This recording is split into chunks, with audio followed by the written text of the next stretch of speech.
In the stillness of the mountains, where the mist clung to every tree like a lingering breath, there stood a monastery, a place that seemed untouched by time. It was here, in this quiet retreat, that a young disciple named Kaito sought peace. But peace, as he was about to learn, does not come easily. Kaito was restless. Every day he trained his body, sat in meditation, and listened to the wisdom of Master Ren, an elder whose silence spoke more than words. Yet, inside, Kaito's mind swirled with thoughts, worries, doubts, questions that refused to settle. It was like trying to tame a wild storm with nothing but whispers. One evening, as the sun cast long shadows across the courtyard, Kaito found himself pacing. The peaceful garden around him only seemed to mock the chaos within his head. Finally, he couldn't bear it any longer.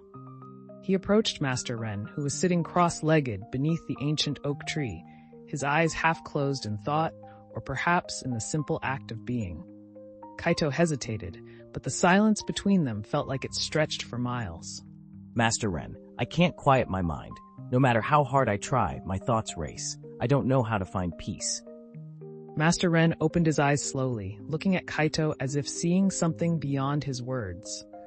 After a moment, he stood and motioned for Kaito to follow him.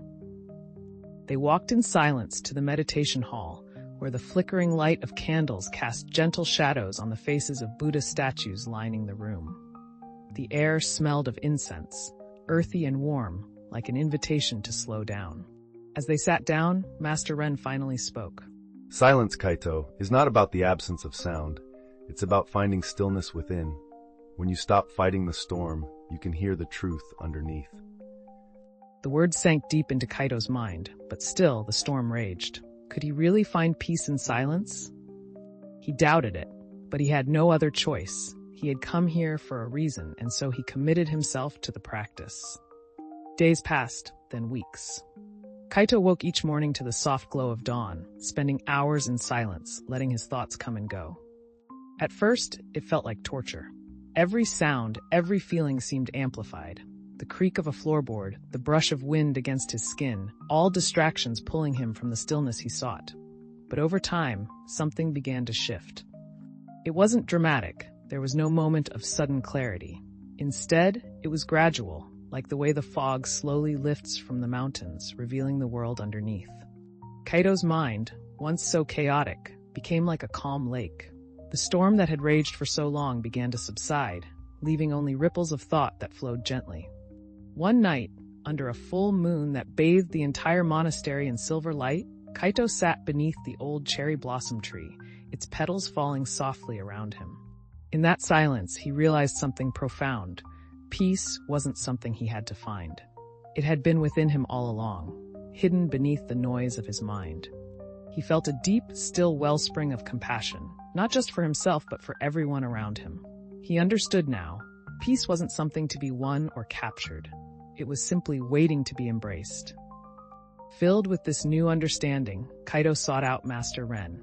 His heart beat calmly in his chest, not with excitement, but with a steady, quiet joy. Master Ren, I've found peace. In the silence, I discovered the stillness within me. And within that stillness, I found love. Love for myself, for others, and for the world. The peace you sought was never in the silence around you, Kaito. It was in the silence within you. You've touched upon the truth that many seek but few find. Remember, the true challenge is keeping that stillness, even in the noise of the world.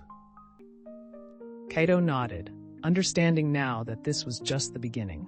The journey ahead was not about escaping the chaos of life, but learning to carry the stillness with him wherever he went.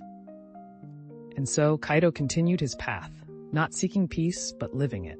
As he walked through the monastery halls, his footsteps seemed to echo with a new rhythm, one that matched the steady pulse of the earth beneath his feet.